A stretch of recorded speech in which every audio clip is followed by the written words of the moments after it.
And so I finally convinced her to drop the introduction of me as the one who introduced the daisy into Los Angeles. So I want to move ahead a little bit. And on what we were seeing and why we were seeing it. And, you know, at that time, no one knew who these kids were. You know, they thought they were all just, you know, inner city kids who had come to run away to the joys of Hollywood. Our clinic was in Hollywood. We developed a number of models. You know, I had been involved in doing the door in New York, and that was fascinating. I mean, if anybody was in connect with the door, Andrea, you were associated with the door, weren't you? Yeah, yeah. Oh. In the neonatal period of the door, let me tell you, these people, I would fly out on Friday night to New York, and they lived in the village, and they had a community in the village, and then they would sit and plan the door. They wouldn't sleep. They would not sleep from Friday night until, and I knew for a fact they didn't sleep, because I tried not to sleep, and they were up all the time, and they were just sitting there, and every time they got tired of talking about, you know, construction of a healthcare model, they would sing. They would all start singing. One of them picked up a guitar, and they're singing away. And I went like this, you know. So finally they learned that I was not one of them. You know, I had to sleep. And finally, they had a house in Long Island, and the person who started the door, just historically, had nothing to do with medicine. He was not a healthcare professional. He was his name was Erling. He was a literary professor at City College, I think.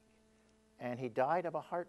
He had aortic insufficiency from rheumatic fever. He was from Sweden, I think, and he was a young guy, and he got SBE or ABE, and he died before the door was opened as a healthcare resource for New York youth. But they had this wonderful idea of this using the energy of youth to create this environment in which they would, you know, not call things pathological, but everything was growth promoting.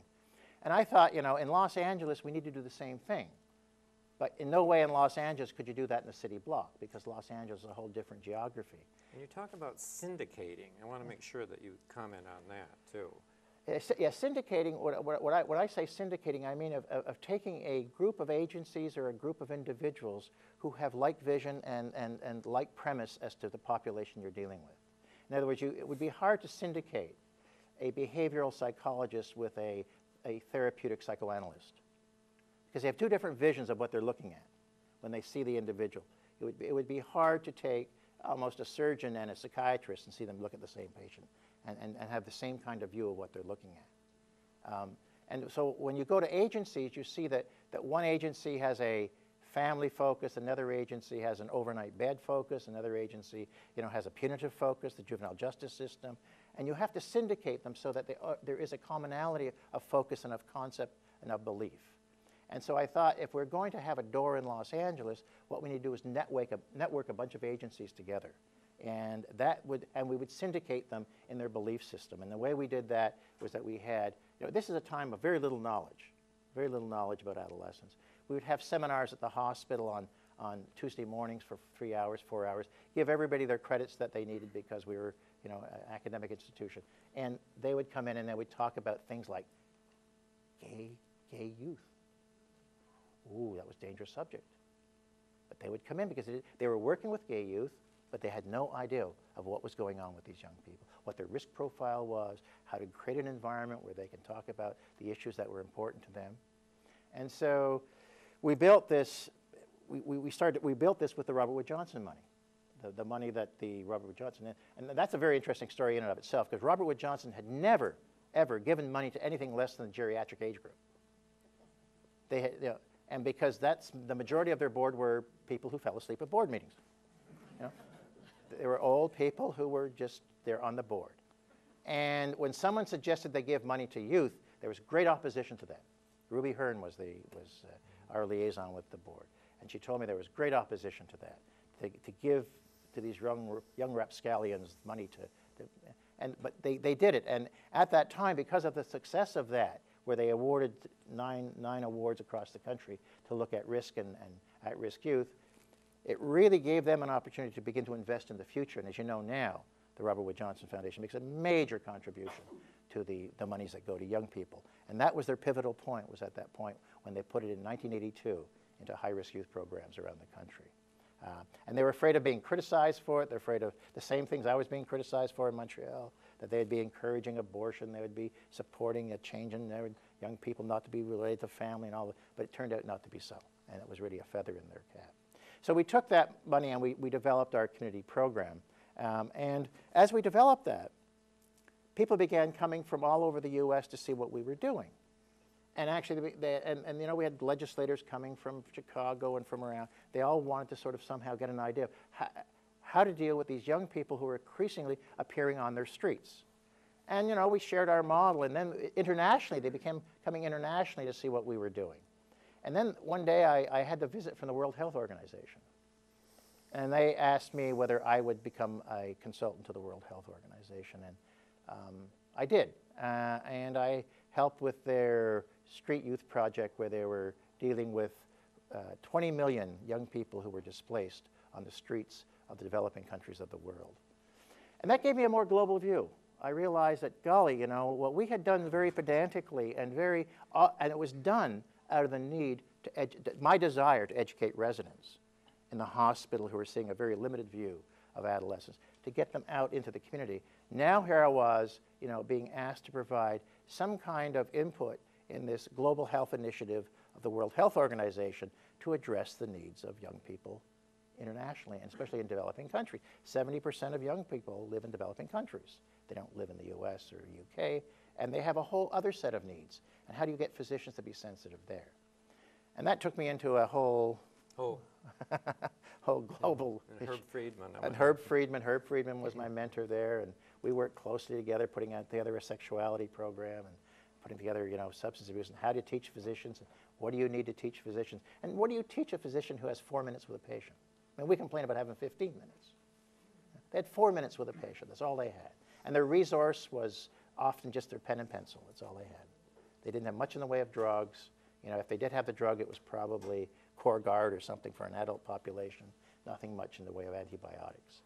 And it was really a challenge, but it really began to, and you know, as I said, my life was governed by serendipity. I mean, I just said yes again, and I got involved in this whole thing, which taught me more than I think that I provided to them. While I was there, I think, well, with my work with the World Health Organization, David Bennett was developing the International Association of Adolescent Health in Sydney. And at the first meeting, how much time do we have? We're okay. Okay. I'm watching closely. Okay. There's a lot yet to cover. So David invites me to come over to this. David and I had been friends for a while because he did his fellowship in Alabama with Bill Daniels, and he used to stop off in Los Angeles on his way through, and we became good friends. Besides, he was from medicine, I was from medicine, and you know, there's very few medical people other than the pediatricians, but there's very few internists in the society. Verdane Barnes, there was David Bennett, myself, and pardon? Gail Slatt. That was after the beginnings. Gail Slatt came in. He was an internist, yeah, who became a pediatric gastroenterologist, yeah. I mean, it was very formative because, you know, it was back in those days, as much as we sort of think categorically now, in those days when I came to Los Angeles as an internist, I was doing all the endoscopies at the pediatric hospital because they didn't have a pediatric gastroenterologist. There's no such a thing, a pediatric gastroenterologist. And the surgeons were doing them, and the surgeons, they were running out of surgeons, and so they asked me to do them, and I was taught I could do them very easily, as long as they had pubic hair. As long as they had pubic hair. I wouldn't do them on children. And so, anyway, David, you know, he's putting together the International Association of Adolescent Health. He invites me to talk a little bit about integrating the integrative approach to practicing adolescent medicine at the conference. And I did a workshop, and you know, in the workshop were people that I had not had an opportunity to talk to before, people from international scope. And Lillian Cole was in that workshop. What did he say? There she is. Lillian Cole was in that workshop, and she was from Hong Kong.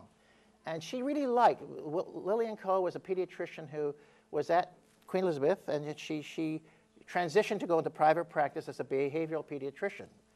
And she was fascinated by what I was talking about, and she asked me whether I can come to Hong Kong on my way back from Australia to sort of meet somebody in Hong Kong and just do a lecture there. So I said, sure. Yes, you see, yes, I said yes.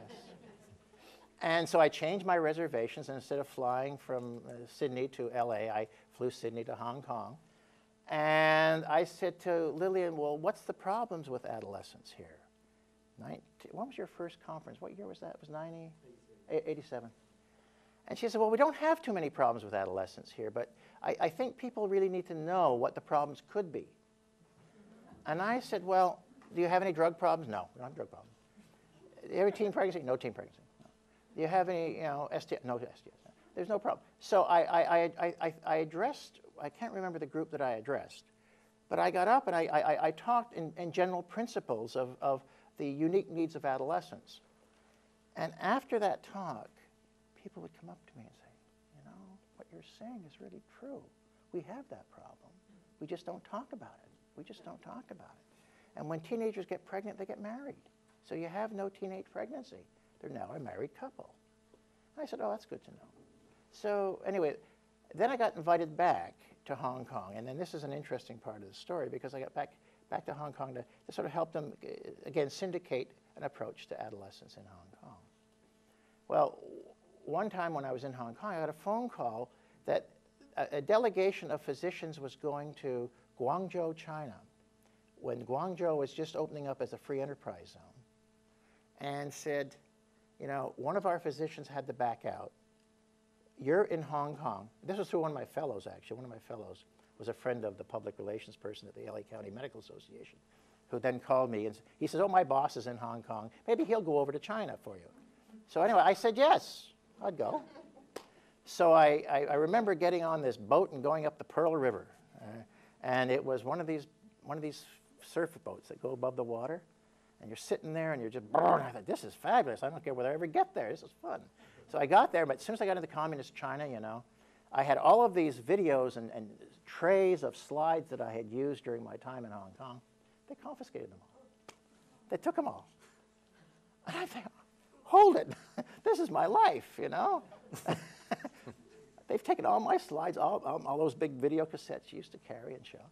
And at the border, they said, no, you can't have them in. So then I got off the boat. I remember, it was totally foreign to me. I'd never had this kind of experience. I got off, there was a welcoming delegation of the doctors from Guangzhou to meet me. And as I got off, they all started trying to grab my bag, to take it, to relieve me of my bag. And I'm going, no, no, no, no. I thought they were trying to steal my bag. And I'm hanging on to it. And so then I finally realized who they were. And some guy took my bag and took it 4 cars down. I thought, oh, God, there goes my bag now. They took my slides and so there goes, anyway. It turns out that I had a wonderful time. My eyes again were opened up as to, when you don't have the right attitude, the right view, the right resource, and the right medication and those kinds of things, what a disadvantage that adolescents are at. They're really, and I went back several times to Guangzhou to help them out. And it's interesting now, as I always say, be good friends with your medical students and your residents, because you never know where they're going to end up. They can end up in very important positions. They can be very helpful to you. And, I remember there was a young resident there who was trying to start an ICU. We helped him. We sent over some respirators, some pediatric respirators, and he's now a big deal in Guangzhou. He's head of the hospital, he's head of the healthcare system, and he's really very thankful to what we did. And anything, if I want to send a resident over there, my God, he almost sent a plane.